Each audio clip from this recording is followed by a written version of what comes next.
The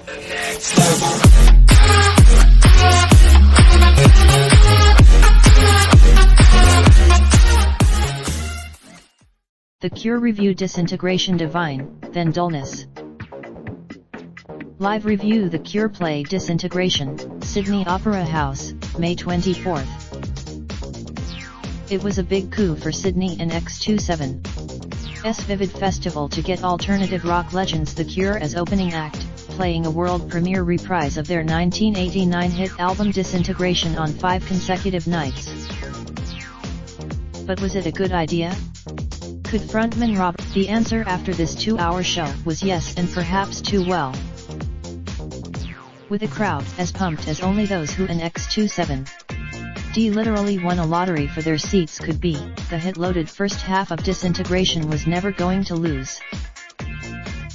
But opener plain song, with majestic fanfare from longtime keyboardist Roger O and X27. Donald and Smith folks stood up, raised their hands, screamed, cried.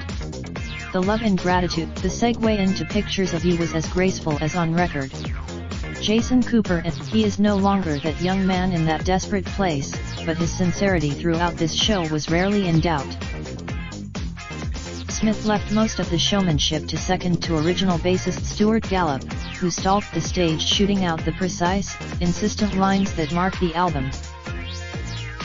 But Smith did mime being caught in Spider-Man and X27's web near the end of Lullaby, which his theatrical delivery had already lifted beyond the hit version. That was this night. The singing wasn't an X27 always perfect.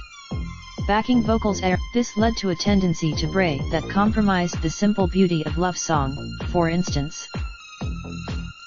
But then he went and hit a surprise, massive 8-bar note in the middle of Prayers for Rain, a primal scream that deepened its desolation to remind you why those pipes have forged a career of 40 years and counting. That was the highlight of the second half of Disintegration, which is arguably better suited to headphone brooding than communal moving. There was a flagging of energy which the keyboard showers of Fascination Street or bellowed poetry of the title track could only briefly revive. Penultimate track Homesick was terrible.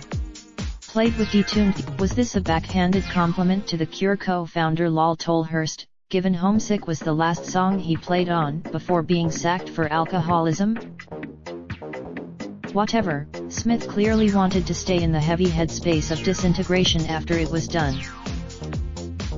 The fine print on these shows had promised specially curate deep catalog cuts after the main event.